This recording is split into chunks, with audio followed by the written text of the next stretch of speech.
Pachamama. Thank you so much. I could use some harmony on the chorus, guys. Harmony on the chorus, that's what I'm hearing. It took me 3 years to write this song about plant-based diet. Finally found a way to put it in a song without making people feel like they're wrong if they eat meat. Al Bosser lived north of town. He'd pick our girls up with one arm. Our fresh milk and a side of beef came from his little farm. Put love and sweat into his spread, not a toxic chemicals too.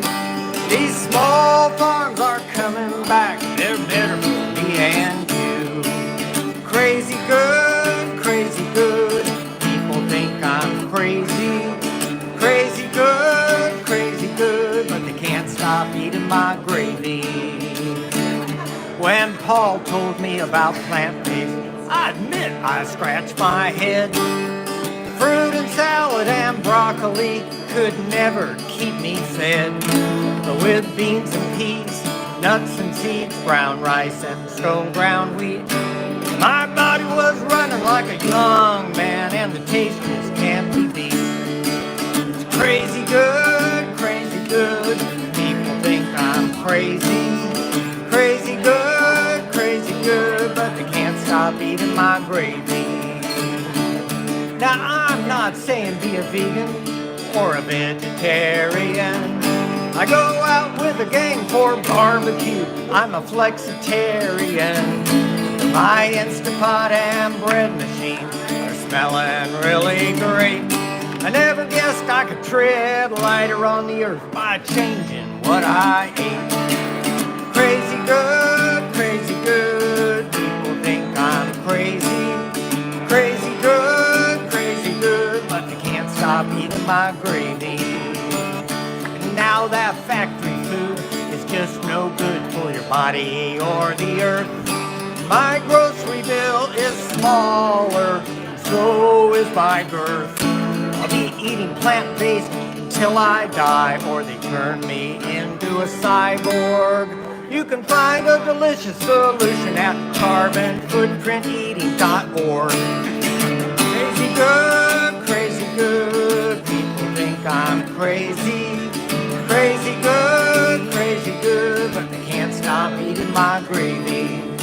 Crazy good, come over for something tasty. Woo!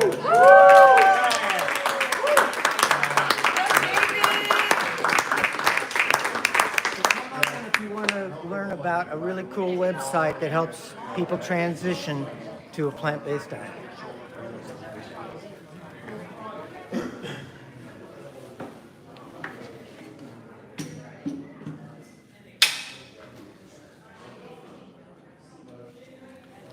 All right.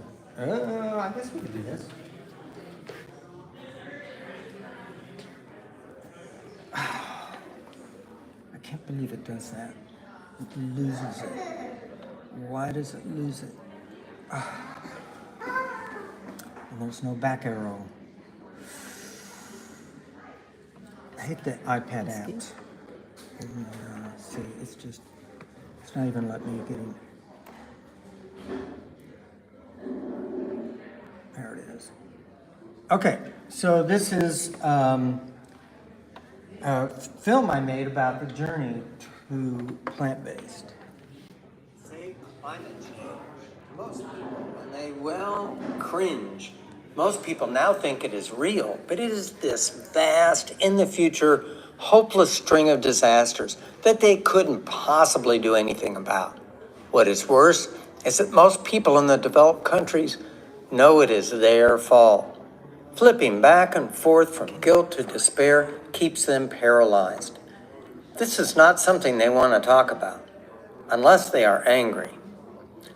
I am one of the relatively few people in the climate movement that dove into the solutions, not to climate change, but to global warming, which is the real problem. Here I found that scientists had found the most impactful solutions and did the math to find out that it is possible to reverse global warming. You can see this for yourself at drawdown.org. Yes, many of the big solutions take a policy shift, but I was looking at ways to reduce my own carbon footprint at least, and talk to others to inspire them to act too. At first, this was really fun, but on a teacher's pension, the price tag stopped me. I could put solar panels on my roof. Well, not now. I could get a new heat pump to replace my gas central air. Well, not now. I could get an electric car. Well, not now. Then I looked at the solution, plant-based diet. Ooh, this might even save me money. Here's what I found from Project Drawdown. Quote, consumption of meat and dairy as well as overall calories often exceeds nutritional recommendations. Paring down and favoring plant-based foods reduces demand, thereby reducing land clearing, fertilizer use, burping cattle, and greenhouse gas emissions. Shifting to a diet rich in plants is a demand-side solution to global warming that runs counter to the meat-centric Western diet on the rise globally. That diet comes with a steep climate price tag, 1/5 of global emissions, unquote. And for most people moving to a plant-based diet, they will reduce their own carbon footprint by about 17%. So I explored sites that talked about plant-based diet. All the pictures and most of the recipes were for fruits, vegetables, and salad. Fruits, vegetables, and salad. More fruits, more vegetables, and more salad. But I knew from my copy of Diet for a Small Planet that there were lots of plant sources of protein that could take the place of meat and cheese if they were combined. Most people know about rice and beans. The 3 groups of food that have plant protein are nuts and seeds, whole grains, and beans and peas. So I looked for a recent source of plant protein combinations that would equal the complete protein in eggs or meat, and found zip, nada, goose egg. I said someone should create those combinations using modern amino acid profiles and reliable graphs of the carbon footprint of various foods. I guess that means me. So I got a team together and produced the Carbon Footprint Eating Site to help guide people as they transition to a plant-based diet. Enter the challenge. The Meatless Month for Mother Earth Challenge asks people to reduce or eliminate high carbon footprint foods for 1 month. People across the world have used this challenge to discover how easy it is to get all their nutrition, including complete protein, from plants. The pathways. The food we eat are deeply embedded in the relationships with friends and family, those we share meals with. So we created 4 pathways that would take people just as far as they were comfortable toward a more plant-based diet.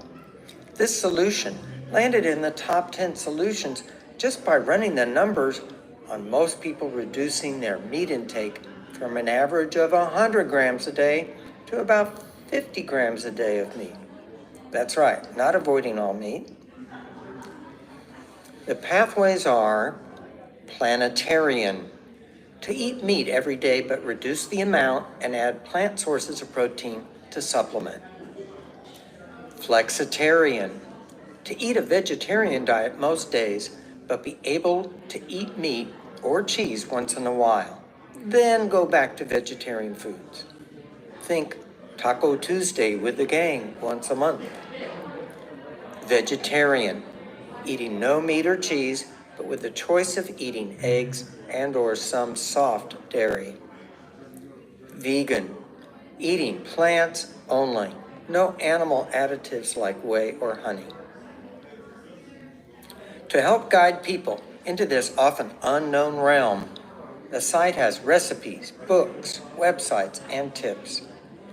Through one site, I found out that my favorite pizza place near me offered a pizza with plant-based meat and vegan cheese. Minsky. Was it any good? I had planned to save half for later, but I ended up eating the whole thing. Using the current protein profiles of plant-based protein sources, I developed recipes that had a full day's requirement of all the essential amino acids in 3 servings. These were not exotic taste adventures with ingredients found only in specialty shops. These were normal American fare with complete protein in mind. So, consider taking the challenge with some friends. You may be surprised at the end of the month.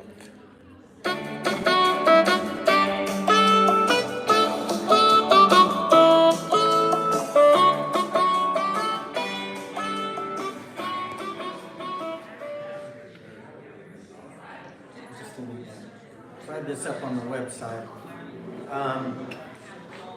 We've had people from all over the U.S., Germany, New Zealand, take the monthly Tonight we're challenge. here with registered dietitian Judy Pelton to learn about healthy planet eating.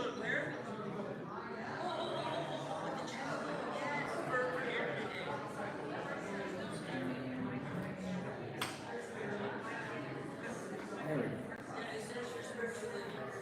And what we found is that once people go a whole month, they really start envisioning it as something that they could actually do long term. So many people go too far and get hungry in the middle of the night. They may be eating protein, but they don't get enough whole grains. And it's the whole grains which give you that sustained energy. It takes your body a while to break them down and use the nutrients. So the whole grains are often really important. And some of the essential amino acids are found in some of the different protein groups. So nuts and seeds are high in some of the things that whole grains or whole wheat is low in. And when you get these balanced out, your body really can't tell the difference between the nutrition it's getting in terms of the essential amino acids and protein and a serving of meat or eggs. So what a lot of people find if they stay on it a month is not everybody, but a lot of people see an immediate health benefit.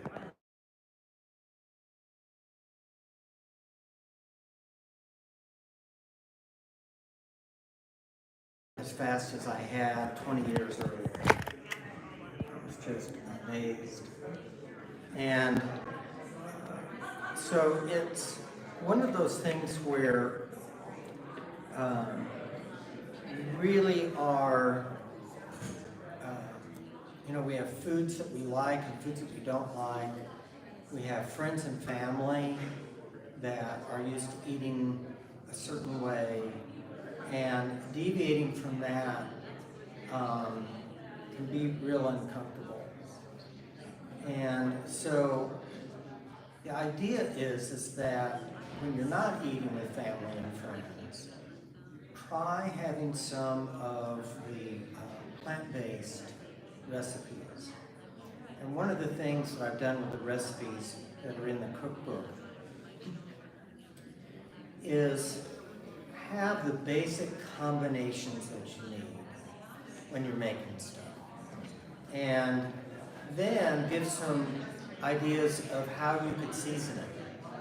Because most people know if they like spicy food or not, or if they like Italian seasoning. And it isn't like you have to figure out how much oregano and basil and thyme and stuff. I buy the jars of mixed Italian herbs. Dump it in. Done. So these are, for the most part, easy recipes, except for the bread recipes. But I do have a bread machine recipe, which is, used every week at my house. It just makes it so much easier. And so it's really, the idea for most people is to reduce cheese and meat, and a lot of people reduce it and just use it as a condiment. And so if you're making a stew, have mostly plant protein, and if you want to cut up a little bit of chicken and put it in there for the flavor, I sometimes will put in beef bouillon, or I like the jars of chicken bouillon that have a little bit of chicken fat in them. Because when you're talking about that small amount, the carbon footprint as well as the health impact is really pretty tiny. And most of these recipes are made for like 5 servings. So they work for a big family, or like me living alone, I just get the containers out and freeze the rest. And then I've got easy warm-up meals for the week. Are there any questions? Or any things you've run into trying plant-based? Any? Are there options for people who can't tolerate many grains or grains at all? Yeah, the one amino acid that grains are high in is methionine. And sometimes you can get that from things like brewer's yeast or the nutritional yeast. And even if you can't get all the way into the green, it's still going to be a lot of available protein. For instance, the hot grain recipe, I had quinoa and lentils and rice. And it wasn't quite, green all the way across because methionine was still low. So I tried putting in a little bit of bulgur wheat, and that brought it up green across the board.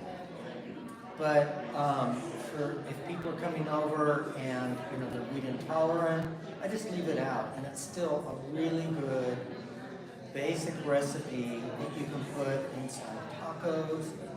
Put your taco seasonings or salsa on it. Enchiladas, oh my goodness, killer good enchiladas. And I sometimes will just like, oh my gosh, I love oatmeal with all the raisins and cinnamon, and so I'll use the hot grains and just treat it like oatmeal, and just have a dessert for dinner. So the other